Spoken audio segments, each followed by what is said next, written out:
PGTRB கட்டாய தமிழ் மொழி தகுதி தேர்வு, அதாவது எம்கியூசி கொஷின்ஸ், எப்படியெல்லாம் தமிழ் மொழி தகுதி தேர்வுக்கு கொஷின்ஸ் வரும், அது எப்படியெல்லாம் வந்து நம்ம வந்து சரி பண்ண முடியும், எந்தெந்த மாடலில் கேட்பாங்க அப்படிங்கிறது தான் நம்ம இந்த வகுப்பில் பார்க்கணும். ஏற்கனவே 10 வினாக்கள் பார்த்துருந்தோம். அந்த 10 வினாக்களுக்கான விளக்கங்கள் பார்க்கலாம். முதல் வினா, வண்டொடு புக்க மணவாய் தென்றல். இந்த வண்டொடு புக்க மணவாய் தென்றல் இது வந்து எப்படின்னா ஒரு காற்றை பற்றிய ஒரு குறிப்பாக இருக்குது. காற்றை பற்றிய ஒரு குறிப்பு என்ன அப்படின்னு வச்சுக்கோங்களேன்.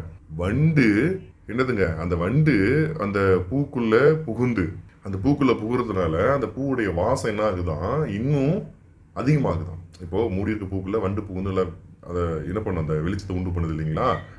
உண்டு பண்ணும்போது அந்த வாசத்தை வெளிக்கொண்டுது. அந்த வெளியில் வரக்கூடிய அந்த வாசத்தை அந்த தென்றல் காற்று பற்றி கொண்டு அப்படியே போகிறது. அதுதான் வண்டோடு பூக்க மணவாய் தென்றல். அந்த வண்டு உள்ளே போகும்போதுமே அந்த காற்று உள்ளே போயிடுதான் பூக்குள்ள. அது வெளியில் வரும்போது மனத்தை எடுத்துக்கிட்டு அந்த வாசனை எடுத்துக்கிட்டு வருதான். அப்படிங்கிற இந்த தொடர் எந்த நூலில் இடம்பெற்றிருக்குது நம்ம கேட்குறாங்க. எந்த நூலில் இடம்பெற்றிருக்கிறது அப்படின்னு சொல்லி கேட்குறாங்க. நமக்கு இது எப்படி நீங்கள் திடீர்னு ஒரு லைன் கொடுத்து கேட்குறீங்களே, இப்படிலாம் கேள்வி கேட்கலாமா அப்படின்னு நம்ம நினைப்போம். அப்படி கிடையாது. இது வந்து என்னதுங்க, பாட புத்தகத்தில் இருக்குது. அதனால் நம்ம அதை கொஞ்சம் தெளிவாக படித்து தான் ஆகணும். இது சிலப்பதிகாரத்தில் இருக்கக்கூடிய வரிகள், சரிங்களா. அது சிலப்பதிகாரத்தில் இருக்கக்கூடிய வரிகள். அதாவது மனையரம் படுத்த காதை, புறஞ்சேரி இருத்த காதை, அந்த காதையில் இந்த வரிகள், இந்த மாதிரியான வரிகள் வருதுங்க. அப்போது இது வந்து வண்டொடு புக்க மணவாய் தென்றல் அப்படின்னா எங்கே இடம்பெற்றிருக்கிறது, சிலப்பதிகாரம் அப்படிங்கிற அந்த நூலில் இது இடம்பெற்றிருக்கிறது. தென்றல் அப்படின்னா உங்களுக்கு தெரியும், நமக்கு வந்து என்னதுங்க, தெற்கில் இருந்து வீசக்கூடிய ஒரு மென்மையான காற்று, ஒரு நல்ல நறுமணம் மிக்க ஒரு மென்மையான, நம்ம தழுவும் போதே வந்து நல்லா இருக்குன்னு ஃபீல் ஆகுது இல்லைங்களா, அதுதான் தென்றல் அப்படின்னு சொல்லுவோம். சரி, இப்போ இதுக்கு ஆன்சர் வந்து சிலப்பதிகாரம். அடுத்த வினா, பொருத்தி விடை தேர்க. நம்ம எப்பவுமே சொல்லியிருப்போம், பொருத்துக அப்படின்னு வந்துச்சு அப்படின்னாவே நம்ம என்ன பண்ணணும், இடது பக்கம் இருக்கக்கூடியதை முதல்ல பார்க்கணும். தன்மை பெயர், தன்மை வினை, முன்னிலை பெயர், முன்னிலை வினைன்னு இருக்கு. அப்போ ஏதோ இந்த பக்கம் அதுக்கு ஈக்குவலாக இருக்கக்கூடிய வேர்டு கொடுக்க போறாங்க, வார்த்தை கொடுக்க போறாங்கன்னு தெரிஞ்சிருச்சு. இப்போ நமக்கு தன்மை, முன்னிலை, படற்கை என்று சொல்லி மூவகை இடங்கள் இருக்கு இல்லைங்களா. தன்மை, முன்னிலை, படற்கை அப்படின்னு சொல்லி மூவகை இடங்கள் இருக்கு. தன்மை அப்படின்னு பார்த்தோம்னா முதல்ல தன்மை அப்படிங்கிறது பாருங்க, நம்மை குறித்து கொள்வது, தன்னை குறித்து கொள்வது இல்லைங்களா. இப்போ நான் சொல்றேன், யான், அப்புறம் நாம், நம்ம எல்லாரையும் சேர்த்து நாம் அப்படிங்கிறோம். யாம், நம்ம எல்லாரும் சேர்த்து யாம் அப்படிங்கிறோம். அப்புறம் நாங்கள், பன்மையில நாங்கள் அப்படின்னு சொல்றோம். இது எல்லாமே தன்மையை குறிக்கக்கூடியது, சரிங்களா. இது எல்லாமே தன்மையை குறிக்கக்கூடிய சொற்கள். அப்படிங்கும்போது தன்மைன்னு ஒன்றும் இல்லை, நம்மை குறிக்கும், என்னை குறிக்கும், என்னை சார்ந்தவங்களை குறிக்கும். நான் சொல்லிக்குவேன், இன்னும் 2 பேர் எங்க கொடுக்காங்கன்னா நாமும் சொல்லிக்குவேன், இன்னும் நாங்கள்னு சொல்லிக்கலாம். அப்போ தன்மை பெயர் அப்படிங்கிறது என்னதுங்க, ஏவுக்கு 4, சரிங்களா. அடுத்தது தன்மை வினை. இந்த தன்மையிலேயே வினை எப்படி சேரும், தன்மை வினைன்னு எப்படி நம்ம சொல்லுவோம் அப்படின்னு பார்த்தீங்களா. நான் வந்தேன், புரியுதுங்களா.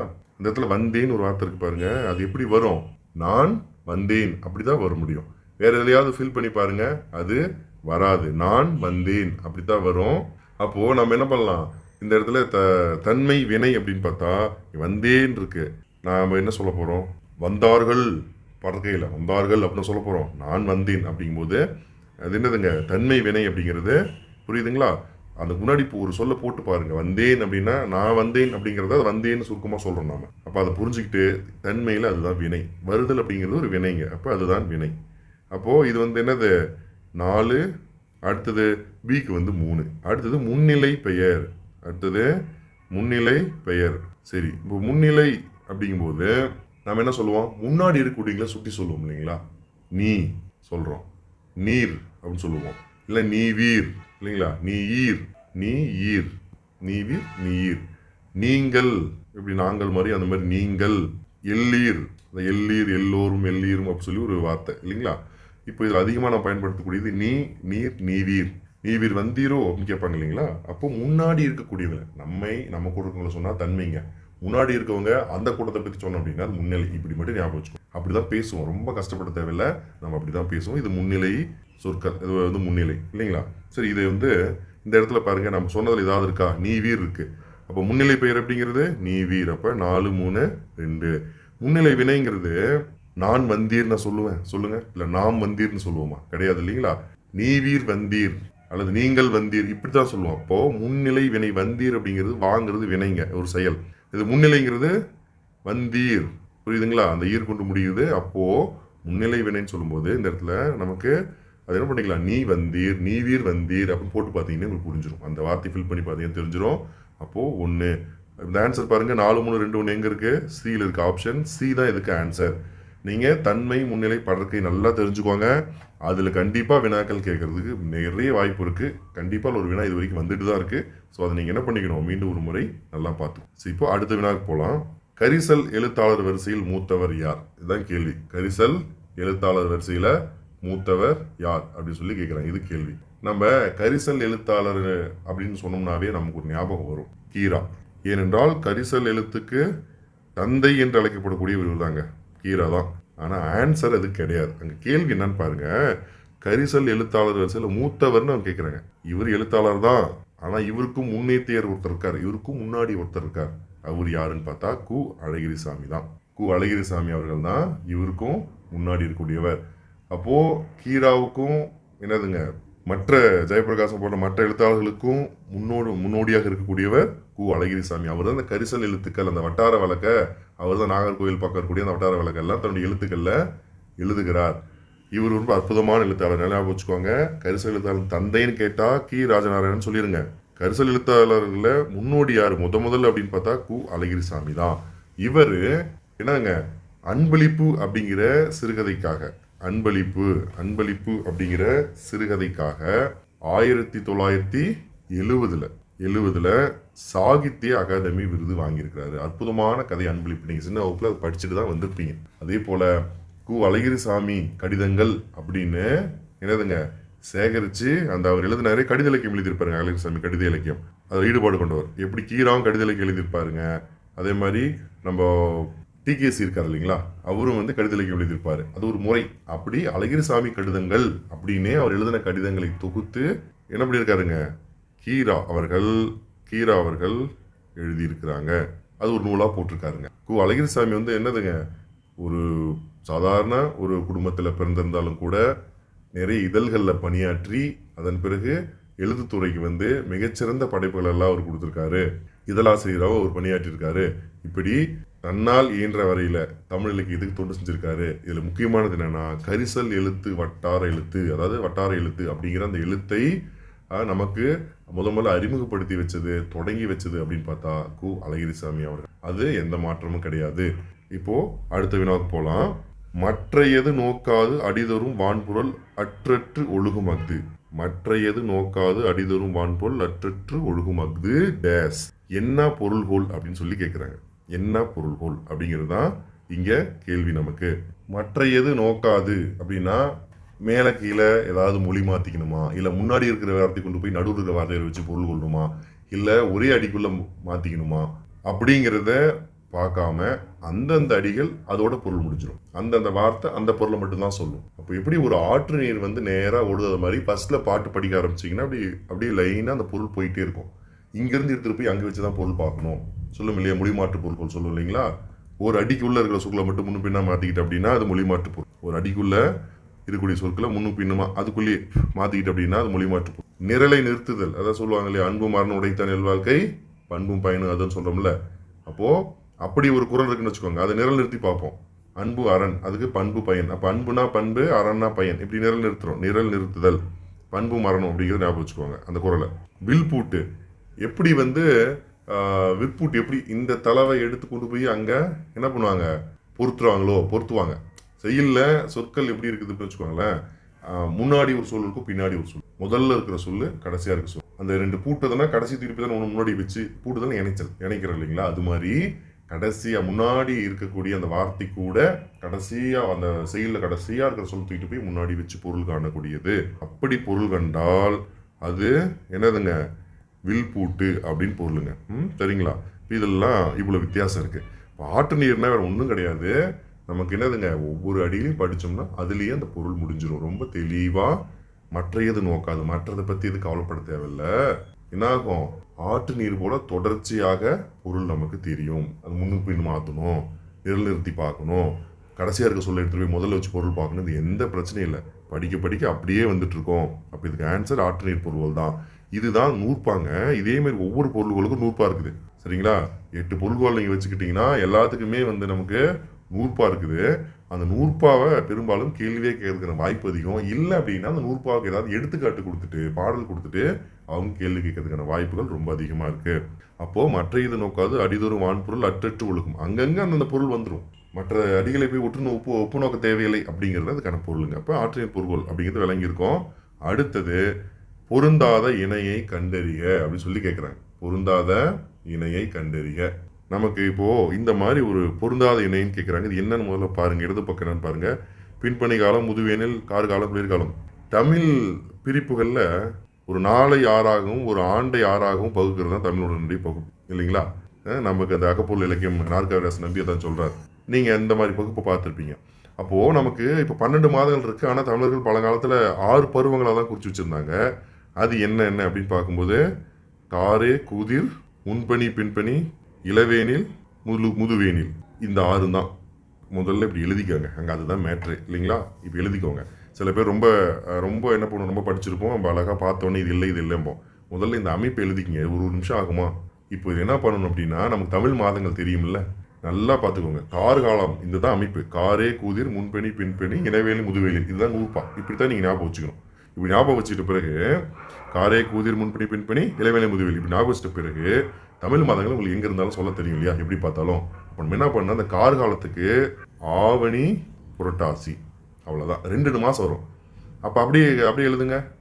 ஐப்பசி, கார்த்திகை, மார்கழி, மாசி, பங்குனி, சித்திரை என்னதுங்க, சித்திரை, வைகாசி, ஆனி, ஆடி, சரிங்களா? இப்போ இந்த 6க்கும் 6 பொருத்தியாச்சு. அப்போ நம்ம என்ன நினச்சிக்கணும்னா தயவுசெய்து கார், கூதிர், முன்பனி, பெண்பனி, இளவனி, முதுவலி இதை இப்படி தான் ஞாபகம் வச்சுக்கோங்க. ஆவணி, புரட்டாசியில் ஆரம்பிக்கணும் மட்டும் ஞாபகம் வச்சுக்கோங்க. போதும். இதை படிக்கிறீங்க, இதை படிச்சுக்கிறீங்க. அப்படியே 2 எழுதிட்டே வாங்க, கரெக்டாக இருக்காங்க. இதை இந்த அளவு மாற்றிட்டீங்கன்னா சிரமம். அதுக்கு தனியாக உட்காந்து கார்னா ஆவணி, புரட்டாசி, கூதிர் அப்படிலாம் சிரமமாக இருக்கும். இந்த அமைப்பு வச்சுக்கோங்க. நீங்கள் இதை மாற்ற வேண்டாம். இந்த அமைப்பு தான் நூற்பாவிலையும் இருக்குது. அது உங்களுக்கு பின்னாடி நூற்பா கேட்டால் கூட உங்களுக்கு ஈஸியாக இருக்கும். அதனால் இந்த அமைப்பை அப்படி ஞாபகம் வச்சுக்கோங்க. இப்போது நம்ம இதை வந்து பொருத்தி பார்த்துக்கிறோம். அவ்வளோதான். இப்போ பாருங்கள், நம்ம எழுதிட்டோமா? பின்பனி காலம். அந்த பின்பனி காலத்தில் என்ன இருக்குது? மாசி, பங்குனி கரெக்டாக இருக்குது. முதுவேனல் காலம், முதுவேனில் ஆனி, ஆடி, பாருங்க ஆனி, ஆடி கரெக்டாக இருக்குது. கார்காலத்துக்கு ஆவணி, புரட்டாசி, நல்லா பார்த்துங்க. இது தப்பாக இருக்குது. கூதிர்காலம்னாலும் குளிர்காலம்னாலும் ஒன்று தாங்க. கூதிர் அப்படின்னு நூற்பாலம் சொல்லுவாங்க, அது குளிர்காலம்.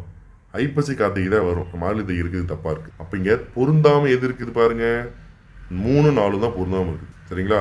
அப்போ அந்த 3, 4 எங்கே இருக்குது பாருங்கள்? 4, 3 கொடுத்துருங்க பாருங்கள் ஆப்ஷனில். அப்போது ஆப்ஷன் சி தான் இதுக்கு ஆன்சர். இப்போ இந்த மாதிரி வினாக்கள் வரும். என்ன பண்ணுங்க, பொறுத்துக்களை வரும். நம்ம இது தெரியாமல் குறிக்கவே முடியாது. இப்போ பொறுத்துக்க கேட்டிருந்தா கூட குறிச்சிருக்கலாங்க. இது பொருந்தாத இணை அப்படின்னு சொல்லி கேட்டிருக்காங்க பாருங்க. அப்போ பொருந்தாத இணை எல்லாத்துக்குமே ஆன்சர் தெரிஞ்சாதான் எது பொருந்தல்னு சொல்ல முடியும். இல்லை இதில் ஏதாவது ஒன்று குறிச்சிட்டு இருக்கணும் இல்லைங்களா? தப்பாயிடும். அப்போ என்ன பண்ணிக்கலாம், இப்படி ஒரு மாடல் வரும். அப்போ இது பாட புத்தகத்தில் தாங்க இருக்குது. என்னதுங்க, அதே மாதிரி இது வந்து பெரும்பொழுதுங்க. இது 6ம் சிறுபொழுது 6மே வர்றதுக்கு வாய்ப்பு இருக்குது. சிறுபொழுது 6ம் அதே மாதிரி ஞாபகம் வச்சுக்கோங்க. எந்த மாடலில் கேட்டாலுமே நம்ம என்ன பண்ணிடலாம், சொல்லிட முடியும். அடுத்த வினா, 6வது வினா பாருங்க. சுடுமண் சிலைகள் என்ற குறும்படத்திற்கு விருது பெற்ற சிறுகதை ஆசிரியர் யார்? சுடுமண் சிலை அப்படிங்கிற அந்த குறும்படத்துக்கு யார் விருது பெற்றிருக்காங்க அப்படின்னா வேறு யாரும் இல்லை, சா. கந்தசாமி அவர். இவர் யாரு? சா. கந்தசாமி அவர்கள் பற்றி யார் அப்படின்னு பார்த்தோம்னா, இவர் ஒரு சாகித்ய அகாடமி விருது வென்ற ஒரு நாவலாசிரியர். இவருடைய விசாரணை கமிஷன், சரிங்களா, விசாரணை கமிஷன் அப்படிங்கிற அந்த நாவல் சாகித்ய அகாடமி விருது வாங்குச்சு. இப்போ இவரை பற்றி வேற என்ன அப்படின்னா, இந்த இடத்துல சுடுமண் சிலைகள் என்ன, அதுக்கு இதுக்கு என்ன சம்மந்தம் இருக்குது அப்படின்னா, இவர் ஒரு அடிப்படையில் ஒரு எழுத்தாளர். நிறைய அந்த சென்னை வானொலி நிலையத்தில் வந்து அவர் என்ன பண்ணியிருக்காருன்னா, தென்னிந்திய சுட்ட மண் சிலைகள் பற்றிய ஆய்வு அடிப்படையை வச்சுக்கிட்டு, நல்லா ஞாபகம் வச்சுக்கோங்க, 20 நிமிட ஆவணப்படத்தை தயாரித்தார். அந்த அந்த குறும்படத்துக்கு பேர் தான் சுடுமண் சிலைன்னு பேர் வச்சார். அந்த கதை தான், அந்த படம் தான் என்னதுங்க, குறும்படத்திற்கான சிறந்த விருதை பெற்று கொடுத்தது. அப்போ இவர் அந்த ஆய்வுகள் தென்னிந்தியாவில் அந்த டெரகோட்டா சொல்லுவாங்க இல்லைங்களா, டெரகோட்டா அப்படின்னாங்க சுடுமண் கலை. சுடுமண்ணில் சிற்பம் செய்கிறது, குதிரை செய்கிறது, குட்டி குட்டி பொம்மை செய்கிறது, பானை செய்வாங்களே, அந்த அடிப்படை தாங்க. அதை பற்றி ஆராய்ச்சி செஞ்சு அதை வெளியே கொண்டு வரணும் அப்படிங்கிறதுக்காக 1989 சைப்ரசிஸ் நிக்கோசியா அப்படிங்கிற அந்த திரைப்பட விழாவில் முதல் முறையாக 20 நிமிஷம் திரைப்பட விழாவில் 20 நிமிஷம் ஆவணப்படமாக காவல் தெய்வங்கள் அப்படிங்கிற அந்த பேரில் என்னதுங்க அந்த சுடுமண் சிலைகள் பற்றின ஆவணப்படத்தை அவர் வந்து தயாரித்து வெளியிடுறாரு. அது என்னதுங்க, விருதுகளை பெறுகிறது. ஆனால் இவர் விசாரணை கமிஷன் அப்படிங்கிற அந்த நாவலுக்காக 1998 என்ன பண்றாருங்க, சாகித்ய அகாடமி விருது வாங்குறாரு. அது மட்டும் இல்லாம நிகழ்காலத்திற்கு முன்பு அப்படிங்கிற இவருடைய நூலு தமிழக அரசனுடைய தமிழ் வளர்ச்சித்துறை பரிசு 2006 தமிழ் வளர்ச்சித்துறை பரிசை எந்த நூலுங்க, நிகழ்காலத்திற்கு முன்பு அப்படிங்கிற நூல் வாங்குச்சு. இப்போ சா கந்தசாமி அவர்கள் டெரகோட்டா ஆராய்ச்சியில் ரொம்ப முக்கியமானவருங்க. டெரகோட்டா ஆராய்ச்சியில் என்னங்க, சுடுமண் சிலைகள் பற்றிய அந்த கருத்தாக்கம் தான் டெரகோட்டா ஆராய்ச்சி அப்படின்னு நம்ம சொல்லுவோம். அதன் பிறகு சாகித்ய அகாடமி விருது அப்படின்னு பார்த்தா விசாரணை கமிஷனுக்காக, அப்புறம் தமிழ்நாடு அரசுடைய வளர்ச்சித்துறை விருது அப்படின்னு பார்த்தா நிகழ்காலத்திற்கு முன்பு அப்படிங்கிற நூலுக்காக சா கந்தசாமி வாங்கியிருக்காருங்க. அடுத்தது 7வது வினா, தேவர் அணையர் கயவர் அவரும் தாம் மேவன செய்துள்ளார். இது ஒரு குறள். இந்த குறள் பாவில் இடம்பெறக்கூடிய அணி என்ன அணி அப்படின்னு சொல்லி கேட்குறாங்க. ஓமி அணி அப்படின்னா எங்கேயாவது போகலான்னு உருவு ஏதாவது ஓம உருவம் வந்திருக்கா பாருங்க, வரல. இல்லை. உருவகம் ஏதாவது இருக்கா, கண் கையால் அந்த மாதிரி உருவகம் எதுவும் இல்லை. சொற்பொருள் பின்வர் நிலையணி, ஏதாவது வந்த சொல்லை மீண்டும் மீண்டும் வந்து பொருள் ஏதாவது தருகிறதா, ஒரே சொல் வந்து வேற ஒரு பொருள் தருதா, அப்படியும் கிடையாது. இந்த இதில் அப்படி இருக்காதுல்ல, இல்லை. அப்போ வஞ்ச புகழ்ச்சினா இருக்கலாமா அப்படின்னு பார்க்கலாம். இதுக்கு என்ன பொருள் பாருங்க. முதல்ல அணிகளை வந்து எப்படிதான் பார்க்கணும், பொருள் தான் முதல்ல முக்கியமானதுங்க. அணிகளில் பொருள் தான் ரொம்ப முக்கியமானது. தேவர்களும் தான் விரும்பியதை செய்வாங்க. தேவர் அணையர் கயவர், தேவரும் கயவரும் ஒண்ணுங்கிறார். அவரும் தாம் மேவன செய்துள்ளார். அவரும்னா யாரு, கயவரும். தேவர்கள் விரும்பினதை செய்வாங்க தெரியும், கயவர்களும் விரும்பினதை செய்வாங்க ஆனால் தெரியும். இது ரெண்டும் தான் சொல்லியிருக்காரு. தேவரும் கயவர் ஒன்று, ஏன்னா விரும்பினதை செய்வாங்க, அவ்வளோதான், அதோடு முடிச்சிட்டார். நாம என்ன புரிஞ்சுக்கணும்னா, ரெண்டு பேர்த்தையும் ஒன்று சொல்லியிருக்காரு. இவர் 2 பேரும் விரும்பினதை செஞ்சிருவாங்க, என்ன நினைச்சா செஞ்சிருவாங்க அப்படின்னு சொல்றாரு. அப்படின்னு பார்த்தா இதை தான் கவனிக்கணும். தேவர்கள் தீமை செய்ய மாட்டாங்க, கயவர்கள் பேரே கயவர்கள், அவ எப்படி நல்லது பண்ணுவான், கெட்டதுதான் பண்ணுவாங்க. இப்போ ஒன்றை புகழ்வது போல பழிப்பதும் பழிப்பது போல புகழ்வதும், இந்த ரெண்டுமே வந்துச்சுன்னா, ஒன்றை புகழ்வது போல பழிக்கிறதும் பழிக்கிறது மாதிரி புகழ்து. இப்போ தேவருக்கு ஈக்குவலா கயவர்களை சொல்லாரு, புகழ்ற மாதிரி பழிக்கிறார். ஆமா நீங்களே நினைச்சதான் செய்வீங்க அப்படின்னு சொன்னா, இவங்க சொன்னா, ஏன்டா அவன் நல்லது பண்ணுவான், நீ கெட்டது பண்ணுவோன்னு அர்த்தம். அப்போ வஞ்ச புகழ்ச்சி, மனசுக்குள்ள வஞ்சத்தை வச்சுக்கிட்டு தப்பா ப்ரொமோட் பண்றது, அதான் வஞ்ச புகழ்ச்சி. அப்போ புகழ்ற மாதிரி பழிக்கிறது, பழிக்கிற மாதிரி ஒருத்தங்களை புகழ்றது, இது ரெண்டுமே வந்துச்சுனாலுமே அது வஞ்ச புகழ்ச்சி தான். சரிங்களா, அது புரியுது. அப்போ குறளுக்கு பொருள் நமக்கு தெரிஞ்சிருக்கணும். மற்றதெல்லாம் ஏன் வராது அப்படிங்கிறதையும் நம்ம சொல்லியிருக்கிறோம். அது கொஞ்சம் அணிகளை எல்லாம் கொஞ்சம் முக்கியமான அணிகள் பாடப்புத்தகத்தை நம்ம சொல்லியிருக்கிறோம், அது கொஞ்சம் பார்த்து. அடுத்த வினா, பொருத்தி விடை தேர்க. இது வந்து ரொம்ப முக்கியமானது. பொருத்தி விடை தேர்க. பொருத்தி விடை தேர்க அப்படின்னு சொன்னாவே நமக்கு தெரியும், அந்த அறிஞர் பொருள் சொல்றோம் இல்லைங்களா, அந்த அறிஞர் பொருளை நாம் வந்து தெரிஞ்சு வச்சிருக்கணும். ஃபர்ஸ்ட் பாருங்க, இடது பக்கம் இருக்கக்கூடிய இதெல்லாம் பாருங்க, பூட்கை, துறிஞ்சல், மெரியல், அதசி. அதாவது ஏதாவது வந்து பொருள் தெரியுதா, இந்த இடது பக்கம் பாருங்க, பொருள் தெரியுதா. அப்ப தெரிஞ்சிருந்தால் ஒளிய நம்ம பூட்டி பார்க்க முடியும். இப்ப பூட்கை அப்படின்னா என்னது, சிங்கத்துக்கு இன்னொரு பேர் பூட்கைங்க, சிங்கத்துக்கு இன்னொரு பேரு பூட்கை. சரிங்களா, அப்போ வந்து ஏவுக்கு 4. அடுத்தது துறிஞ்சில் அப்படின்னா வவ்வால் வகையில துறிஞ்சில் சொல்லுவாங்க. வவ்வால் வகை இருக்குல்ல, வவ்வால் வெரைட்டி நிறைய இருக்குங்க, அதுல வந்து துறிஞ்சில் அப்படின்னு சொல்லுவாங்க. அடுத்தது மிரியல். மிரியல் அப்படின்னு சொன்னோம்னா சணல். மிரியல் அப்படின்னா சணலுங்க, சணல். அதாவது பார்த்தீங்கன்னா வச்சுக்கோங்க, மிரியல் இல்லை, மிரியல் அப்படின்னா மிளகு. இது பாருங்க, 2வது இருக்கக்கூடியதுங்க. மிரியல் அப்படின்னாக்க மிளகு. மிரியல் அப்படிங்கிறது வந்து மிளகு. இப்போ மிளகு அப்படின்னு பார்க்கும்போது ஆப்ஷன் 2ல் இருக்கு, மிரியல் அப்படின்னா மிளகு அப்படிங்கிறது. கடைசியா அதிசி அப்படிங்கிறது இந்த சணல் இருக்கு இல்லைங்களா, அந்த நார் மாதிரி உரிப்பாங்கல்ல, அதுதான். இதுக்கு நம்ம என்ன பண்ண முடியாது அப்படின்னா வச்சுக்கோங்களேன், அந்த பொருள் தெரிஞ்சிருந்தாதான். அது பாருங்க ரொம்ப கஷ்டமா இருக்க மாதிரி இருக்கு இல்லையா, ஆனால் படிச்சிட்டிங்கன்னா ஈஸியாக இருக்கும். ஒரு தரமாவது பார்த்துருந்தீங்கன்னா, பூட்கைனா சிங்கம், துறிஞ்சல்னா வவ்வால் வகையில் இருக்கக்கூடியது, மிரியல் அப்படின்னா மிளகு, அதசி அப்படிங்கிறது சணலை குடிக்குது அப்படிங்கிறது ஓரளவுக்கு ஒரு 2வது தெரிஞ்சிருந்ததுன்னா நம்ம மீதி 2 ஏதாவது ஃபிக்ஸ் பண்ண முடியல. இது 2 கன்ஃபார்ம்ப்பா, இதான்ப்பா அப்படிங்கும்போது இப்போ 1க்கு 4பா அப்படிங்கும்போது 2 இடத்துல கொடுத்து வச்சிருக்காங்க 1க்கு 4 அப்படிங்கிறத. அப்போ அதுல இருந்து அடுத்த கொஸ்டின் பார்க்கும்போது நமக்கு ஒரு தெளிவு கிடைச்சு. அடுத்ததுக்கு நமக்கு துறிஞ்சல் அப்படின்னா வவ்வால் அப்படின்னு தெரிஞ்சிருந்ததுன்னா என்ன பண்ணிக்கலாங்க, 1ன்னு நம்ம ஃபிக்ஸ் பண்ண முடியும். அப்போ இதுக்கு ஆன்சர் வந்து டி. டி அப்படி வருது அப்படின்னா அது என்ன அர்த்தங்க, இந்த இடத்துல 4 1 2 3 ஃபர்ஸ்ட் இப்படி எடுத்து எழுதி பார்த்துட்டு அப்புறம் ஆன்சர் போய் பாருங்க. ஃபர்ஸ்ட் போய் ஆன்சர்ல போய் ஃபிக்ஸ் பண்ணிட்டு இருக்காதீங்க. ஒரு கான்ஃபிடன்ட் இருந்துச்சுன்னா ஆன்சர் பாருங்க. 2 தெரியுதா, இப்போ 4 1 தான் தெரிஞ்சிருக்குன்னு வச்சு 4 1 எழுதிக்கிட்டு அங்கே போய் தேடுங்க. 4 1 இங்கே தான் இருக்குது, இன்னொரு 4 1 கொடுத்துருக்கான்னு வச்சுக்கோ. அடுத்த ஆப்ஷனுக்கு அப்புறம் போகணும். முதல்ல நீங்கள் தனியாக அந்த மாதிரி எழுதி பழக பாருங்க, அப்புறம் தான் அடுத்த ஆப்ஷனுக்கு என்ன பண்ணிக்கணும், போகிற அந்த வேலையை பார்க்கணும். சரிங்களா, அப்போ பொருத்தி விடை தருகிற ஆப்ஷன் டி தான் இதுக்கு ஆன்சர். அடுத்தது உள்ளங்கை நெல்லிக்கனி போல. இந்த தொடரில் இடம்பெற்றுக்குள்ளே நயம் என்னன்னு சொல்லி கேட்குறாங்க. இந்த தொடரில் இடம்பெற்றக்கூடிய நயம் என்ன அப்படின்னு சொல்லி கேட்குறாங்க. இதில் வந்து உள்ளங்கை நெல்லிக்கனி போல இந்த ஊமை கூறக்கூடிய அல்லது இந்த பழமொழி சொல்லுவோம் இல்லைங்களா, இதுக்கு என்ன பொருள் அப்படின்னு சொல்லி கேட்பாங்க. தெளிவு அப்படின்னு சொல்லிடலாம். அப்போ உள்ளங்கை நெல்லிக்கனி போல் தெளிவாக இருக்குப்பா ஒரு விஷயம் சொல்கிறான், அழகாக சொல்கிறான்ப்பா, தெளிவாக இருக்கு கருத்து சொல்லுவாங்க இல்லையா, அந்த கருத்து வேறு.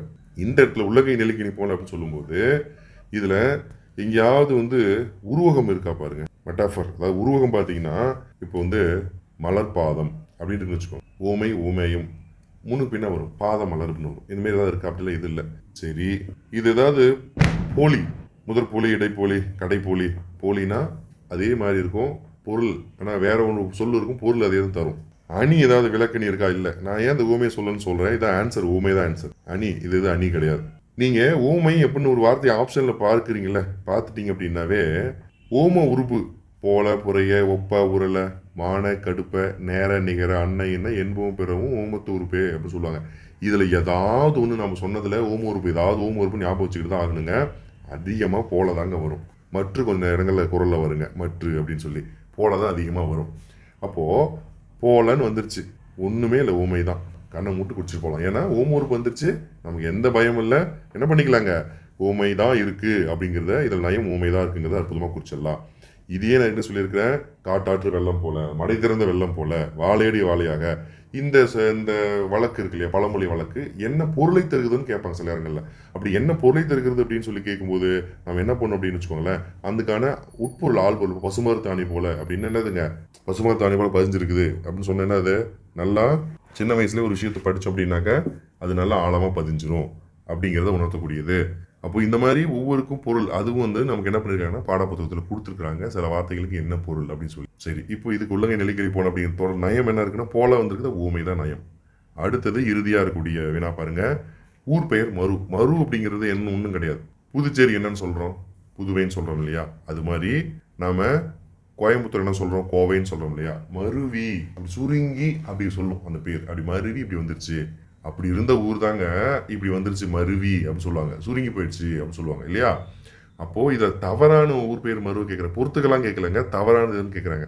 ராமநாதபுரத்தை என்னதுங்க, ராம்நாடு, ராம்நாடுன்னு சொல்கிறதா ராமநாதபுரம் சொல்லிட்டு இருக்கிறோம், இது கரெக்ட். சிங்காநல்லூர் அப்படிங்கிறது சிங்கை அப்படின்னு மரு இருக்குது, சிங்கை அப்படிங்கிறது தான் மருவினா சிங்காநல்லூர், ரைட்டு, கரெக்டாக தான் இருக்குது.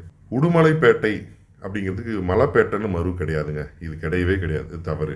அம்பாசமுத்திரம் இது வந்து அம்பை அப்படின்னு சொல்கிறோம், இது மரு தான், இது கரெக்டுங்க. அம்பாசமுத்திரம் அப்படிங்கிறது அம்பைன்னு வந்திருக்கு, இது மரு தான். அப்போ இது வந்து சரியானது, இது வந்து சரியான மருவாக தான் இருக்கிறது. அதே மாதிரி நமக்கு தெரியும் இதில் என்னென்னா, எந்த ஊருக்கெல்லாம் முதல்ல மரு சொல் இருக்குது, எதுக்கெல்லாம் இல்லை அப்படிங்கிறத நாம் முதல்ல பார்த்துக்கணும். எந்த ஊர் வேணாலும் கேட்கலாங்க, இதுக்கு நம்ம ஞாபகம் வச்சுக்கோங்க. நமக்கு தெரியும், இப்போ கருவூர் எடுத்துக்காட்டுக்காக சொல்கிறேன் இல்லைங்களா, கருவூர் இருக்குல்ல, அது என்னது கரூர், ஞாபகம் இருக்கலாம், மருவி கரூர் ஆயிடுச்சு. அறந்த அங்கேயே என்ன சொல்லுவாங்க, அறந்தை. அதே மாதிரி சேந்தமங்கலத்தை சேந்தைன்னு சொல்லுவாங்க. நாகர்கோயிலை நாஞ்சி அப்படின்னு சொல்லுவாங்க. நாஞ்சில் நாட்டு மருமக்கள் அழிவான்மியம் கவிஞர் எழுதியிருப்பார் இல்லையா, நாகர்கோயில் பகுதியில் இருக்கக்கூடிய அந்த மக்களை பற்றி எழுதியிருப்பாரு. திருத்தணியை தணிகை அப்படின்னு சொல்லுவோம். பண்டைய காலத்தில் தகடூர் அப்படிங்கிறது இப்போ என்ன அழைக்கப்படுது, தருமபுரி, அதான் தகடூர். அதே போல் உங்களுக்கு ரொம்ப எளிமையாக தெரியக்கூடியது மயிலாடுதுறை, மாயூரம், மயிலாடுதுறை அப்படின்னு சொல்லுவோம். தில்லை அப்படின்னா உங்களுக்கு என்னது, தில்லை அப்படின்னா சிதம்பரம். இது மாதிரி நம்ம மறுபட்டியல் நம்ம கொடுத்துருக்குறோம். அந்த மறுபட்டியல், அதை ஒரு ஊர் பெயர் மருவே, அதுலேயே கொஞ்சம் கண்டிப்பாக வினாக்கள் இருக்குது, ரொம்ப எளிமை. இப்படி எந்த ஊர் பெயருடைய மறு கேட்டிருந்தாலும் நம்ம என்ன பண்ணணும்னா, அந்த ஊர் பேரை என்ன பண்ணிக்கணும், கரெக்டாக மறு என்ன அப்படிங்கிறத பார்த்து குறிச்சிடணும். இதில் பொறுத்துக்க கேட்கலாம், அதில் தவறான இதுன்னு கேட்கும்போது தான் நம்ம என்ன பண்ணணும்னா தவறு பண்ணிடுவோம். இது கொஞ்சம் டிப்ஸாக கேட்கக்கூடிய ஒரு கேள்வி. சரி, இப்போ உங்களுக்கு இந்த கொஸ்டின்ஸோட மாடல் எப்படி ஆன்சர் வரும் அப்படிங்கிறது புரிஞ்சிருக்கும். மீண்டும் அடுத்த ஒரு வினா தொகுப்போடு உங்களை சந்திக்கிறேன். நன்றி, வணக்கம்.